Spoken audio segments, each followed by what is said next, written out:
મિત્રો, આજે આપણે સમયના ચક્રને પાછળ ફેરવીને પહોંચ્યું છે બરાબર 150 વર્ષ પહેલાના ગુજરાતના એક નાના એવા ગામડામાં. સાલ 1876 નો એ સમય, જ્યાં રાત પડે એટલે આખું ગામ ઘનઘોર કાળી ડિબાંગ રાતમાં ડૂબી જતું. એક નાનો એવો તાવ આખા પરિવારને ભરખી જતો, અને જો એક વર્ષ વરસાદ ન પડે તો આખા ગામના લોકો જીવ બચાવવા માટે હિજરત કરવા મજબૂર થઈ જતા. રૂપિયો બહુ મોંઘો હતો અને માણસની જિંદગી સાવ સસ્તી. આપણા વડવાઓએ એ જમાનામાં કેવી કપરી પરિસ્થિતિમાં શ્વાસ લીધા હતા, કેવા ઉતાર ચઢાવ જોયા હતા. આપણા બધાનું હૈયું કંપાવી દે એવી અસલી કહાની આજે તમારી સામે ખોલવી છે. જો તમારું કાળજું કઠણ હોય તો જ આ વિડીયોને છેલ્લે સુધી જોજો, બાકી આ વિડીયો જોઈને તમારી આંખમાંથી આંસુ રોકવા ખૂબ જ મુશ્કેલ છે. મિત્રો, આજે આપણે બજારમાં જઈએ અને 500 રૂપિયાની નોટ કાઢીએ તો સાંજ સુધીમાં ક્યાં વપરાઈ જાય એ જ ખબર નથી પડતી. પણ સાલ 1876ના એ જમાનામાં 1 રૂપિયાની તાકાત કેટલી હતી એ સાંભળીને તમારા પગ નીચેથી જમીન સરકી જશે. એ સમયે જો કોઈ માણસ પાસે 500 રૂપિયા રોકડા હોય ને તો એ આખા પંથકનો મોટો માણસ ગણાતો.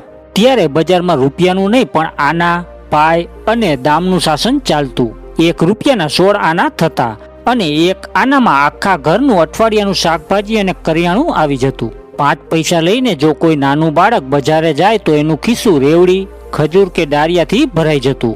ખેતરમાં આખો દિવસ કાળી મજૂરી કરનારા મજૂરની આખા દિવસની મજૂરી માંડ 2 કે 3 આના ચાલતી. વેપારીઓ આખા મહિનાનો વેપાર કરે તોય માંડ 10-12 રૂપિયાનો વકરો થતો. પૈસા એટલા મર્યાદિત હતા કે લોકો સોના ચાંદીના સિક્કા ઘરમાં ખાડા ગારીને જમીનમાં છુપાવીને રાખતા.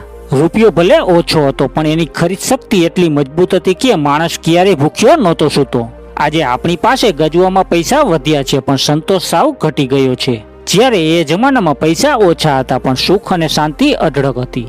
એ સમયે સાટાપત્તી ચાલતી, એટલે કે જો તમારે ઘરમાં મીઠું, તેલ કે કાપડ જોઈતું હોય તો દુકાનદાર કે ફેરિયાને પૈસા નહીં પણ ઘરના ડબ્બામાંથી ઘઉં, બાજરી કે જુવાર ભરીને આપવું પડતું.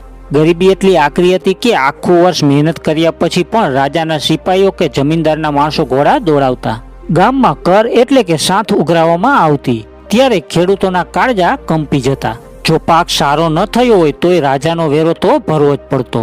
કર ન ભરી શકે તો સિપાઈ ખેડૂતોના બળદ લઈ જતા, ઘરના વાસણો ઉપાડી જતા અને ક્યારેક તો આખા પરિવારને ધમધકતા તાપમાં કોરડા ફટકારીને આખો દિવસ પાણી વગર તડકામાં ઊભા રાખતા. એક કાળી મજૂરી અને ગરીબી વચ્ચે વડવાઓ પોતાની આબરૂ સાચવવા માટે પોતાના લોહીનું પાણી કરી નાખતા. આજે આપણી પાસે સિમેન્ટ કોન્ક્રીટના પાકા ધાબાવાળા મકાનો છે જે ગમે તેવા વાવાઝોડા કે વરસાદમાં આપણને સુરક્ષિત રાખે છે. પણ જરા કલ્પના કરો 150 વર્ષ પહેલાના એક ગામડાની, જ્યાં આખું ગામ માટીની ભીતો અને માથે દેશી નળિયાવાળા કાચા ઘરોમાં રહેતું. જ્યારે અષાઢ મહિનામાં આકાશમાં કાળા ડિબાંગ વાદળો ઘેરાય અને ધોધમાર વરસાદ તૂટી પડે ત્યારે એ મકાનો આશીર્વાદ નહીં પણ આફત બની જતા. ઉપર નળિયામાંથી પાણી ટપકવાનું શરૂ થાય એટલે આખો પરિવાર આખી રાત ન સૂઈ શકતું. ઘરના ખૂણે ખૂણે પિત્તળના તપેલા, ડોલ અને માટીના વાસણો મૂકવા પડતા, જેથી એમનું અનાજ પલળી ન જાય. જો 3-4 દિવસ વરસાદ સતત ચાલુ રહે તો માટીની ભીતો ગળવા માંડતી અને ગમે ત્યારે આખું ઘર માથે પડે એવો ભય રહેતો.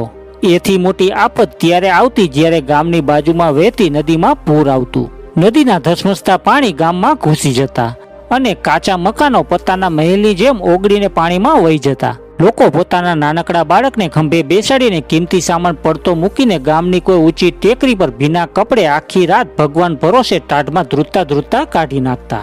એ કુદરતના પ્રકોપ સામે ટકી રહેવું એ રમત વાત નહોતી.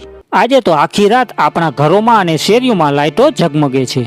પણ આજથી 150 વર્ષ પહેલાના ગુજરાતના ગામડાને યાદ કરીએ તો જ્યારે સૂરજ આથમે અને સીમમાંથી પક્ષીઓ પાછા ફરે એટલે આખી સૃષ્ટિ પર જાણે કાળો પડદો પડી જતો. ત્યારે વીજળીનું નામો નિશાન નહોતું. આખું ગામ ઘનઘોર કાળી ડિબાંગ રાતમાં ડૂબી જતું. જે ગામના મુખી કે સુખી ઘરના લોકો હોય એમના ઘરની ઓસરીમાં એરંડિયાના તેલનું એક નાનું એવું માટીનું કોળિયું બળતું હોય, જેનો પ્રકાશ માંડ 4-5 પગલા સુધી પડતો. રાત વધે એટલે ગામની ભાગોળે અને સીમમાંથી શિયાળ અને જંગલી જાનવરની તીણી ચીસો સંભળાતી. એ સમયે જંગલો ખૂબ ઘટાદાર હતા અને હિંસક જાનવરો સીધા ગામની ગલીઓમાં ઘૂસી આવતા. એટલે લોકો રાત પડે એટલે પોતપોતાના ઘરોના બારણા બંધ કરી દેતા. ગામના વડીલો અને જુવાનીઓ હાથમાં મોટી લાકડીઓ અને કાપડ વીટેલી મસાલો સળગાવીને ડેલીએ ચોકી કરતા. અંધારાનો અને કાળી રાતનો એવો ખોફ હતો કે રાત્રે કોઈની હિંમત નહોતી કે ઘરની બહાર એક પગલું પણ મૂકી શકે.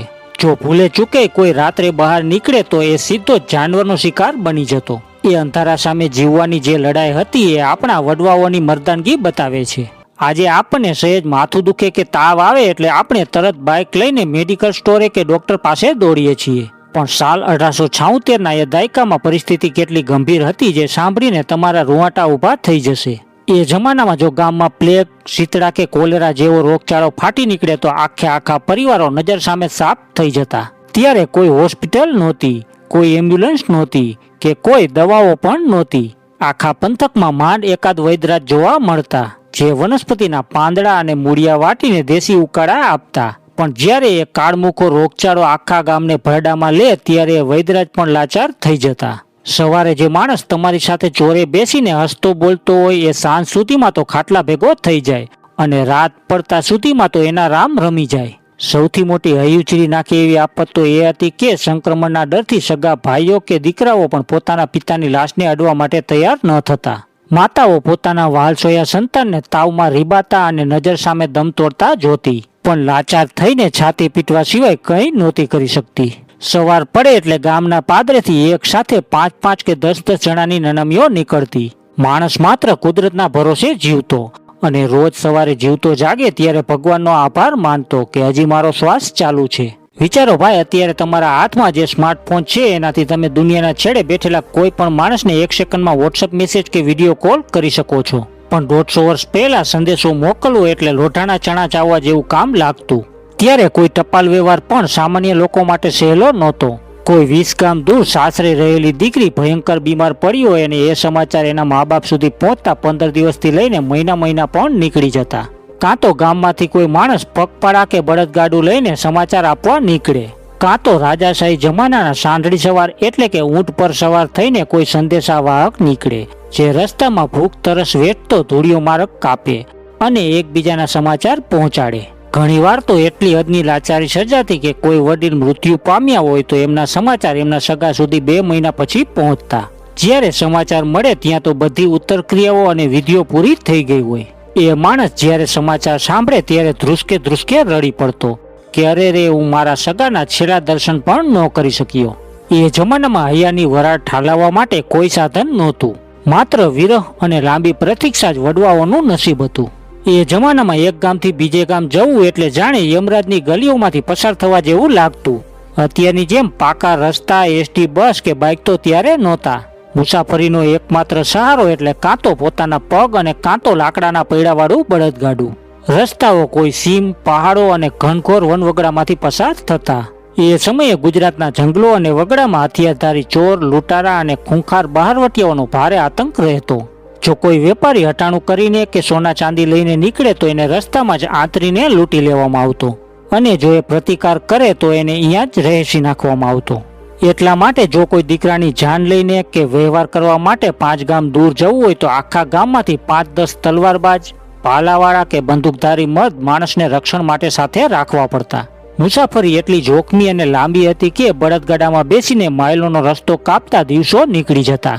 જ્યારે કોઈ પુરુષ પ્રવાસેથી હેમખેમ પાછો ઘરે આવે ત્યારે ઘરના વડીલો અને સ્ત્રીઓ ઉંમરે આવીને એમના ઓવારણા લેતા અને ભગવાનના નામે શ્રીફળ વધેરતા કે મારો માણસ મોતના મુખમાંથી સાજો નરવો પાછો આવી ગયો. પ્રવાસ એ મોજ મજા નહીં પણ જિંદગી અને મોત વચ્ચેની એક બહુ જ મોટી અગ્નિ પરીક્ષા હતી.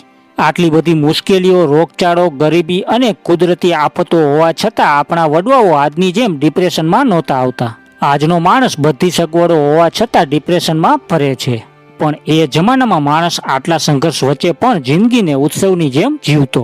જ્યારે વર્ષમાં એકવાર જન્માષ્ટમી, નવરાત્રી કે દિવાળીનો તહેવાર આવે ત્યારે આખું ગામ ગરીબી ભૂલીને એક રંગે રંગાઈ જતું. દિવાળી પર ઘરમાં રંગરોગન કરવા માટે બજારમાંથી મોંઘા કલર નહોતા આવતા, પણ બહેનો સીમમાંથી ખડી લાવીને આખા ઘરની ભીતોને ચમકાવી દેતા અને માટીના દીવાઓથી આખું આંગણું શણગારી દેતા. તહેવારના દિવસે ગામના ચોકમાં પાથરણા પાથરીને ભજન અને સંતવાણી સાંભળવા માટે આખું ગામ ભેગું થતું.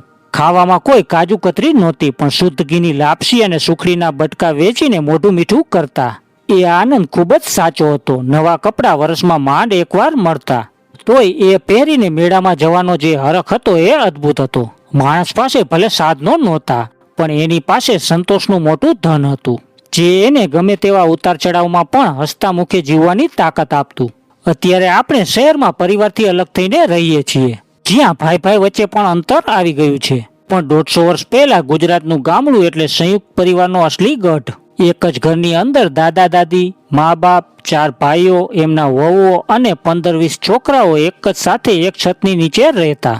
ઘરના આગળના ભાગમાં એક મોટી રજવાડી ઓટાવાળી ડેલી જોવા મળતી, જ્યાં ઘરના વડીલ ખાટલો ઢાળીને બેઠા બેઠા ઉકો ગગડાવતા.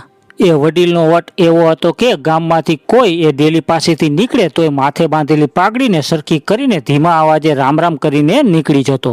ઘરમાં ગમે એટલા વ્યક્તિ કમાતા હોય પણ સાંજે કમાણીના પૈસા કે અનાજ સીધું દાદાના હાથમાં જ મૂકવું પડતું. ઘરમાં એક જ રસોડું રહેતું અને બપોરે કે રાત્રે જ્યારે જમવા બેસે ત્યારે મોટી પિત્તળની થાળી અને વાટકામાં જ આખું પરિવાર જમતું. દીકરી કે વહુ આખો દિવસ લાકડાના ચૂલા સામે ધુવાણા વેઠીને હસતા મુખે 40 જણાની રસોઈ બનાવતી.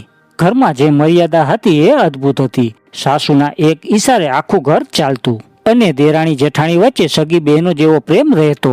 કોઈ સંપત્તિના ભાગલા નહોતા પાડતા, કારણ કે વડીલોનો એક જ આદેશ રહેતો, જ્યાં સુધી જીવ ચાલે છે ત્યાં સુધી આ ડેલીના ભાગલા ન પડવા જોઈએ. એ પરિવારની તાકાત જ એવી હતી કે ગમે તેવો મોટો દુકાળ પણ એમનો સંપ ન તોડી શકતો.